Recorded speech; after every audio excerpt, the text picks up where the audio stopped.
ओम नमः शिवाय। हेलो दोस्तों, आज के वीडियो में बताऊंगा कि शिवलिंग को घर में रखने के नियम क्या होते हैं। शिव पुराण में बताया गया है कि जो भी व्यक्ति शिवलिंग की पूजा करता है उसके सभी कष्ट दूर हो जाते हैं, और जो भी व्यक्ति नियमित रूप से भगवान भोलेनाथ के प्रतीक शिवलिंग की पूजा करता है उसे कभी भी किसी भी प्रकार की कोई कमी नहीं होती तथा उसका सभी मनचाहा काम बड़ी सरलता से पूर्ण हो जाता है। इसीलिए बहुत से सनातनी भक्त शिवलिंग को अपने घर में ही रखना चाहते हैं या रखते हैं, लेकिन शिवलिंग को घर में रखने से पहले कुछ नियमों का पालन करना बहुत ज़रूरी है। इन नियमों को अच्छे से जांच परख करने के बाद ही शिवलिंग को अपने घर में रखना चाहिए। अगर इन नियमों का पालन नहीं हो पाया तो शिवलिंग रखने से फ़ायदा कम, नुकसान ज़्यादा हो सकता है। अब बहुत से लोग बोलेंगे शिवलिंग को घर में रखने से क्या नुकसान हो सकता है। दोस्तों, हम भी घर में पानी रखते हैं जो हमें पीने के लिए इस्तेमाल होता है, लेकिन पानी रखने का कुछ नियम होता है। ये नहीं कि पूरे समुद्र को उठाया और अपने घर में रख दिया। अगर पूरे समुद्र के पानी को लाकर हम अपने घर में रख देंगे, हमें फ़ायदा कम, नुकसान ज़्यादा होगा। ठीक इसी तरह शिवलिंग के लिए कुछ नियम हैं और उन नियमों का पालन करने के बाद ही भगवान शंकर के प्रतीक शिवलिंग को घर में रखना चाहिए। तो आइए जानते हैं कि वो नियम कौन से हैं। अब तक आपने चैनल को सब्सक्राइब नहीं किया तो सब्सक्राइब कर लीजिए और बेल आइकन के बटन को दबाना ना भूलें। चलिए वीडियो स्टार्ट करते हैं। शिवलिंग से संबंधित नियम। नंबर 1, घर में जब भी शिवलिंग को रखें तो ये ध्यान रखें कि शिवलिंग का आकार बड़ा नहीं होना चाहिए। घर में रखने के लिए शिवलिंग का आकार 9 इंच से छोटा ही होना चाहिए। मंदिरों के लिए भगवान शिव के प्रतीक शिवलिंग को रखने के लिए कोई खास नियम नहीं है, लेकिन घर के लिए ये नियम जरूर पालन होना चाहिए।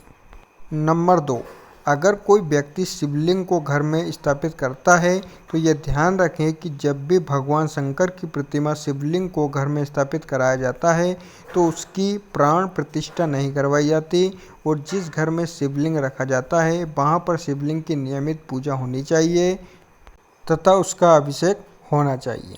नंबर 3, शिव पुराण में बताया गया है कि कभी भी शिवलिंग को अकेला नहीं रखना चाहिए। जहाँ भी शिवलिंग रखे वहाँ पर भगवान शंकर के परिवार के बाकी सदस्यों की प्रतिमा भी होनी चाहिए। जहाँ पर भी शिवलिंग हो वहाँ पर माता पार्वती, गणेश भगवान की मूर्ति, कार्तिकेय भगवान की मूर्ति और नंदी जी की मूर्ति जरूर होनी चाहिए। अगर मूर्ति संभव ना हो तो फोटो भी वहाँ पर रख सकते हैं। नंबर 4, घर में कभी भी एक से ज़्यादा शिवलिंग नहीं रखना चाहिए। अगर किसी के पास एक से ज़्यादा शिवलिंग है तो फ़ौरन ही एक को छोड़कर बाकी शिवलिंग को किसी मंदिर में स्थापित करवा दें या फिर नदी में उसे प्रवाहित कर दें। नंबर 5, जहाँ भी शिवलिंग को स्थापित करें वहाँ पर साफ सफाई का विशेष ध्यान देना चाहिए। शिवलिंग को अभिषेक करने के लिए जो भी बर्तन इस्तेमाल हो वो नियमित रूप से साफ होना चाहिए।